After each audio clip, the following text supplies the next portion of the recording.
Mhm. And welcome to another episode of Abundant Retirement with me, Tony Roberts. And as always, each and every week, we try to explore different financial and retirement planning strategies that hopefully will be helpful to our listening and, in some cases, viewing audiences. We always have a good time with this each and every week. We try to keep it current by talking about things that are going on in our world as we speak. But as always, and with no ado, I am bringing to you our the gentleman who keeps me lined up each and every week, who had just told me earlier that his loving wife just came back from being gone on business, and he is now a much happier person at home for some reason. I don't know, but I Mr. am. Tony Shore, Mr. Tony Shore is trying to direct me to the best of his ability today. So, as always, Mr. Shore, welcome to another Abundant Retirement podcast, brother. How you doing? Yeah. Well, meals, home cooked meals are being made again. My laundry is folded. I'm happy.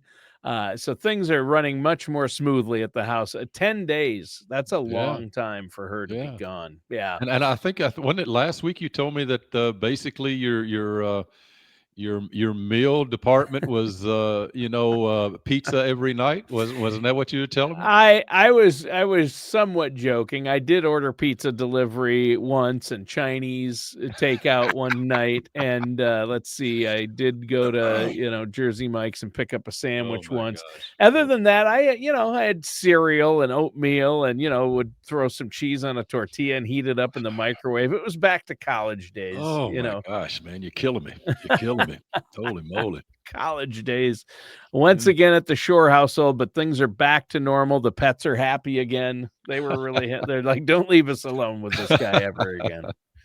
I The understand. dogs and the cats. So no, it Yeah. was great. It's good to have her back. How about you? How was your weekend last week?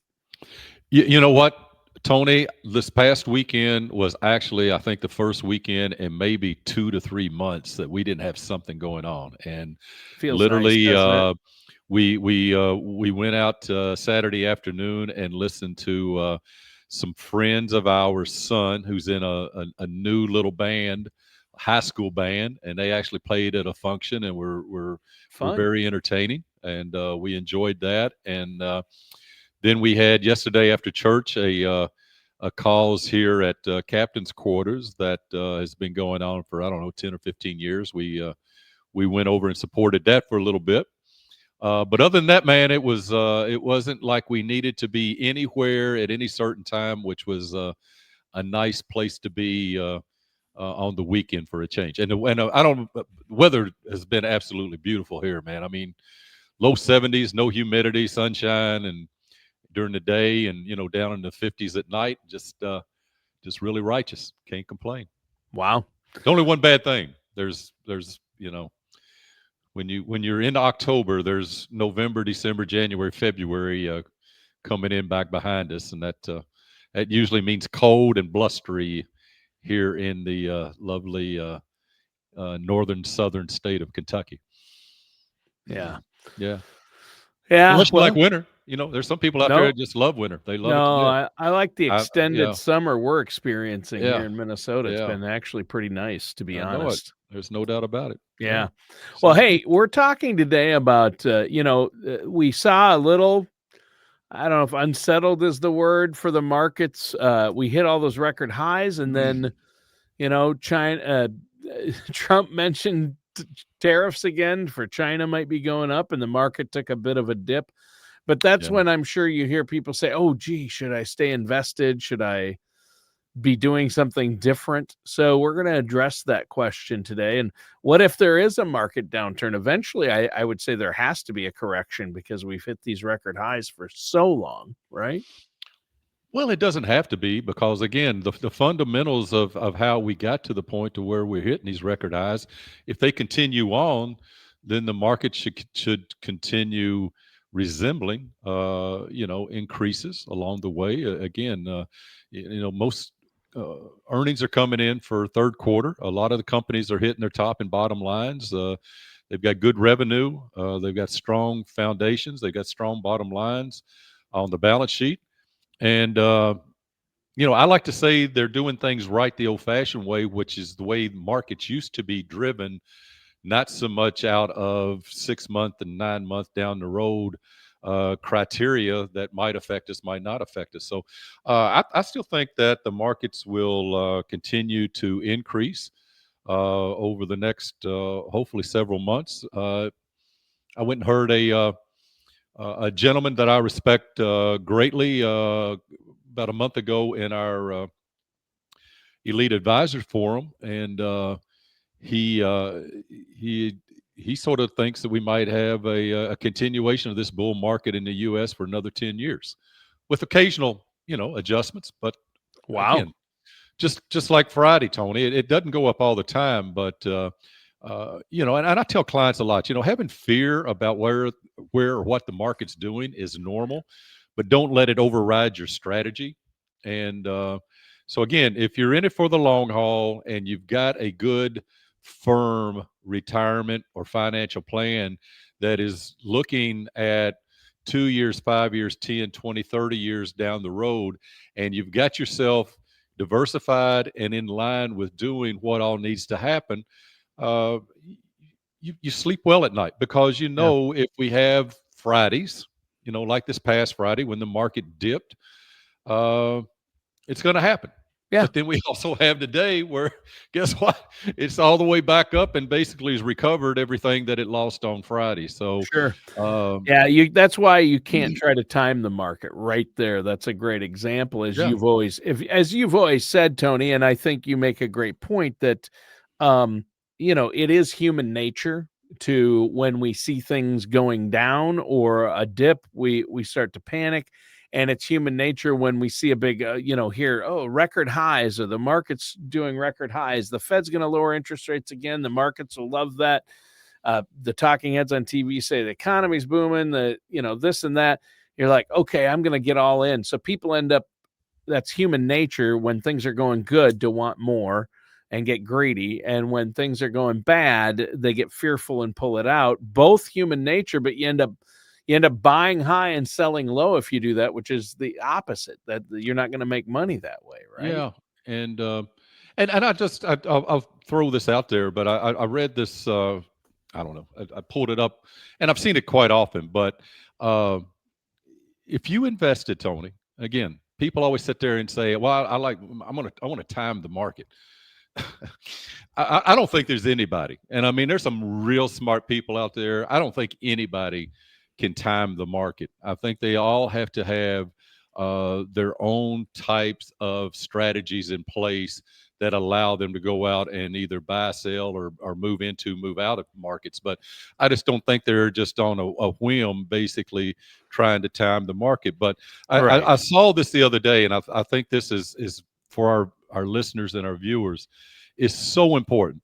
But imagine if you invested $10,000 in the S&P 500 in 2004, and now we're 20 years later in 2024, and you missed out on the 10 best market days, your return would be cut in half. In half. So Wow. again, that's Wow. over Just that's missing over 10. what? That's over 7,300 and some odd days in a 20-year period. And if you missed out on the 10 best market days, your return would be halved. And you're going to Yikes. tell me that you want either the me's of the world, or you're a person that you feel like that you can go in there and figure out what those 10 days are and when to take out, put in, and do other things like that. Now, with that being said, there are proven strategies that I think people should pay attention to and possibly, put into their overall scheme of things. But again, it just depends on what you're trying to do. Yeah. You trying to invest for the long term, or have you got more short term goals in mind? Um, Volatility is normal. It's going to happen year in and year out. But again, what's causing that?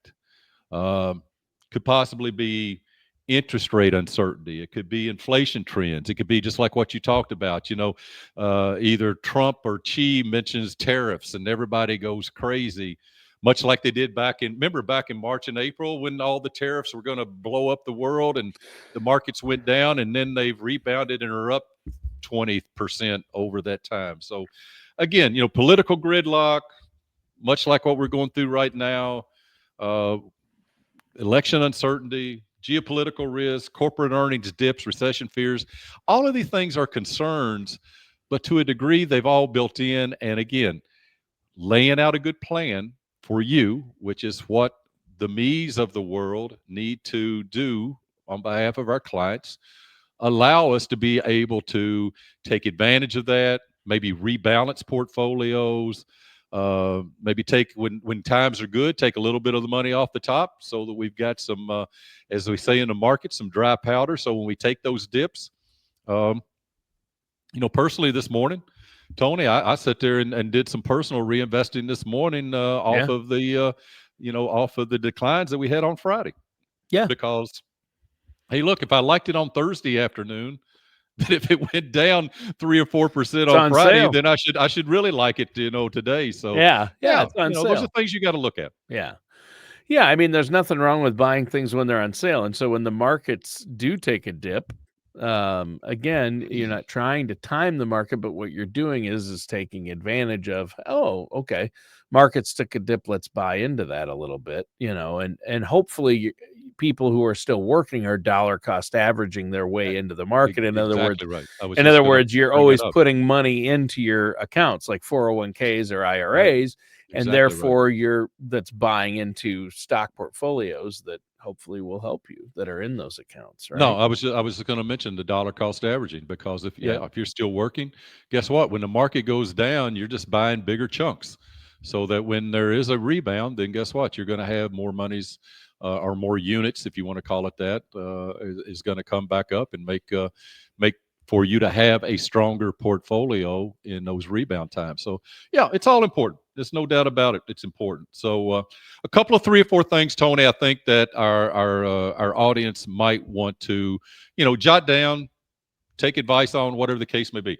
Number one, if you don't have a plan, get with somebody that can put a plan together for you, not only for your continuing investment strategies and different types of design and things of that nature right there, but have those things feed into that overall retirement plan design, so that you can make sure that as you get closer to retirement, you don't have any hiccups. I think that is very, very important, that you not only stick to your plan, but you have a plan to begin with. Yeah. Okay. It's hard to stick with a plan or know that you're going to be okay if you don't have a plan to begin with. And we're talking about a written plan that incorporates the big picture, everything from how am I going to maximize my Social Security? How am I going to cover healthcare costs? Am I contributing enough to my retirement accounts? No matter what phase you're in. What are my tax ramifications going to be? Taxes are a big part of it. Big time. Biggest hand in our pocket when it comes to retirement is the tax man. So again, what is the plan? Not only to get you through the balance of your work world, but how is this thing going to kick on and start up when you get to retirement? Again, we talked a little bit about not trying to time the market. I just brought that up earlier because I thought it was so very important that we had a little discussion about it on the start of the show. But trying to time the market, even for the ones that day trade and it's their profession to do that stuff day in and day out, is extremely difficult. And whenever I hear people doing it, Tony, I equate it to a gambler. When you talk to a gambler, they always tell you about all their winnings. They never, ever, ever talk to you about when they lose. Right. You never hear about that, do you? If all you do is win, you just must have an incredible amount of wealth. But there's still a little punch in the card every day in and day out to go to work. So that's sort of the way I look at that when it comes to that. Rebalance your portfolio. If you do maybe whatever you're invested in, maybe it is a bit too aggressive for you, or whatever the case may be. Then you know what? Maybe back off of it gradually and get yourself into some less volatile type of investments and things like that. We like to refer to it as green and yellow money. But those are things that you might want to look at as far as trying to rebalance the portfolio to get yourself less acclimated to the big dips and things that might be going on in the market. And again, Tony, as I just mentioned earlier, from a personal standpoint, have yourself maybe a cash cushion, not only to take care of issues that are going on, as far as maybe having an emergency type situation, which we're sort of experiencing right now with the federal government. A lot of people are either have been furloughed, or maybe there's still a lot of people that are being required because they are in what we call essential positions to continue to work but not be getting paid. So again, just imagine if you go 2, 3, 4 paychecks without getting paid. Is LG&E going to quit sending you the light bill, or is the water company going to quit sending you the water company because you've been furloughed? Heck no, man. It's still going to happen. The insurance bills are still going to come. The mortgage is still going to come.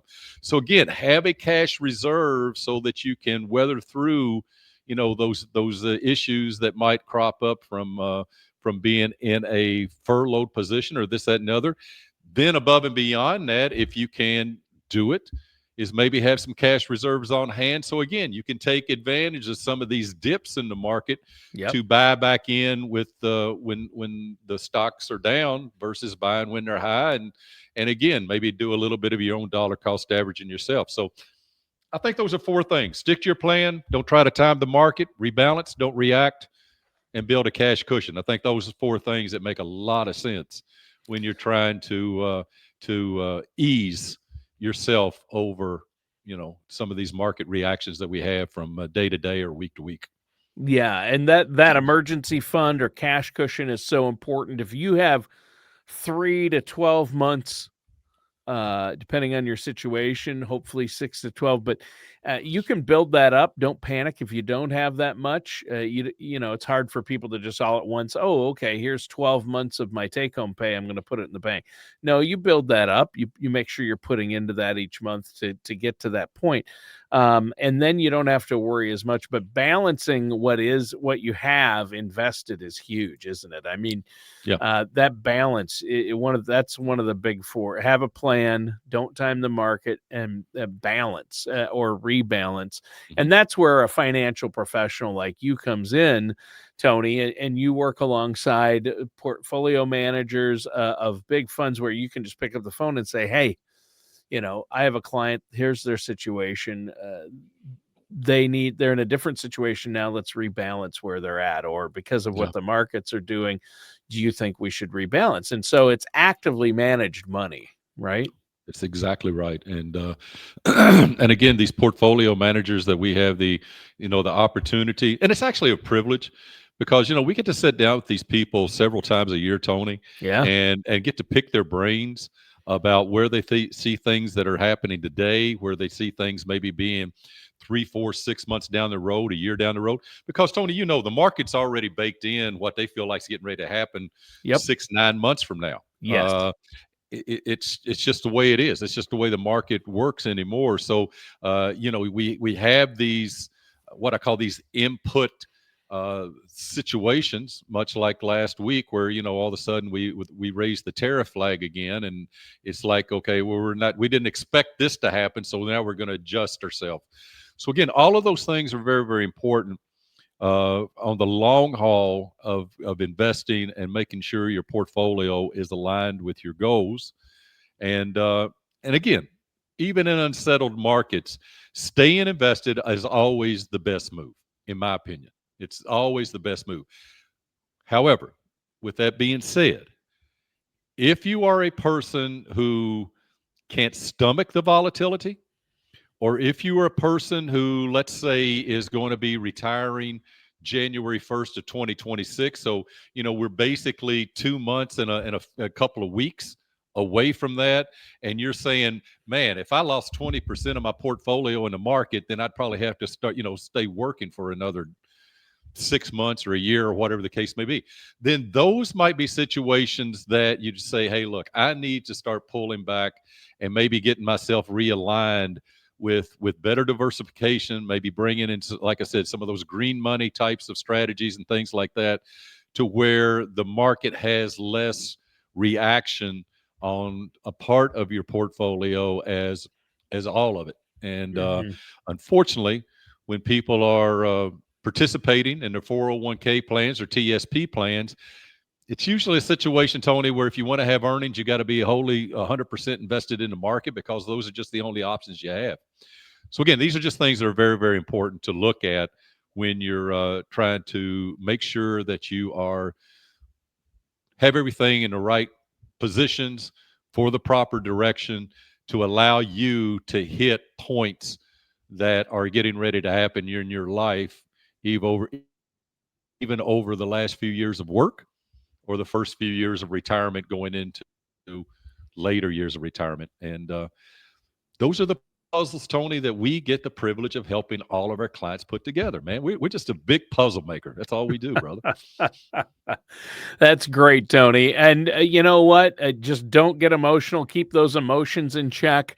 A lot of great advice for really dealing with the markets and your finances, making sure you're not taking on too much risk or too little. You have to have growth, but don't overreact to market volatility when the markets do take a bump. And Yeah. that's really, really important. Now, Yes. before we go, let's let our listeners out there know, Tony, how they can get a hold of you to set up that no charge, no obligation consultation.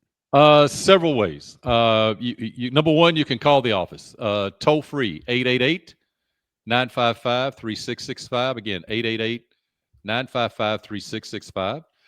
You can go to our website, arobertsassociates.com, arobertsassociates.com. Email us at info@abundantretirementplanning.com, info@abundantretirementplanning.com. So those are 2-3 different ways. Or I don't know if we've ever given this out before, or you can text me at my desktop at the office. It's 502-632-3339. That is my private text that will come in directly to my desktop, 502-632-3339. So you can just drop us a text and we'll be glad to respond and get back to you. And again, Tony, those first couple of meetings that we usually have are complimentary. Meeting number one, we're trying to get to know you a little better. We're trying to see if there are actually some concepts or strategies that we can bring to the table that might make sense for you. If so, we take that data, go through maybe 3, 4, 5 different reports to see if we can, start to develop this data to where it's going to make sense for whatever you're trying to achieve. Get back to you with that in the second meeting, go through it, see if it makes sense. And then after that second meeting, Tony, that's when it's sort of the ball is in the client's court from a standpoint of just saying, hey, look, I like Tony, I like his firm, I like the way he talks. Maybe working with this guy might be something we want to do. Or you may just sit there and just say, you know what, I don't like the cologne he's wearing, I'm out of here. I don't know, but it's your choice. We're not going to miss any Sunday afternoon meals regardless. So Yeah, that's all no. good. Absolutely not. Well, thanks, Tony. And listeners out there and viewers, thanks for tuning in. That does it for today's episode of Abundant Retirement with our host, Tony Roberts. Thank you, my friend.